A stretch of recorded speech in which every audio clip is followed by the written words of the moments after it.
Baiklah, pertanyaan nomor 4.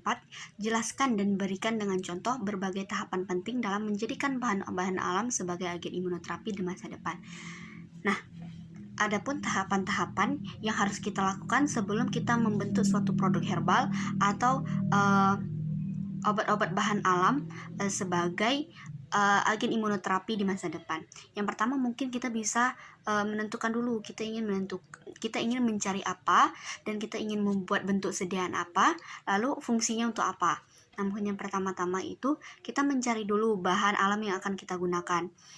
Seperti contohnya itu kunyit, dan kita mencari tahu kunyit ini, beberapa referensi kunyit ini bahan alamnya, bahan atau zat aktif kunyit ini itu mengandung apa, atau apakah sebagai anti kanker, anti penyakit yang lainnya.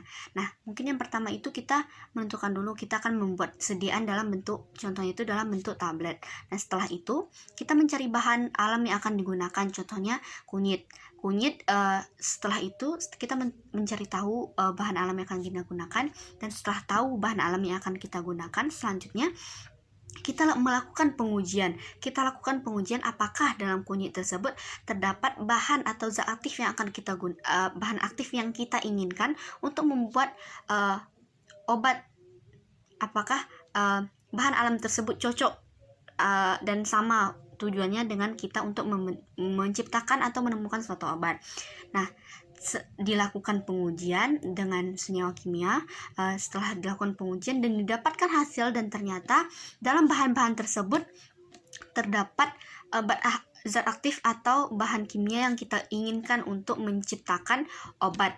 Nah, setelah kita dapat dan setelah kita menemukan bahan atau zat aktif yang akan kita gunakan, setelah dapat, maka kita akan buat. Setelah dibuat dan jadi dalam bentuk sediaannya itu, kita harus memerlukan persetujuan.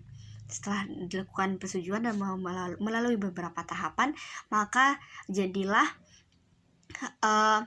bahan-bahan alam sebagai agen sebagai imunoterapi masa depan. Mungkin itu beberapa tahapan penting dalam menjadikan bahan-bahan alam sebagai agen imunoterapi. Mungkin cukup sekian, terima kasih.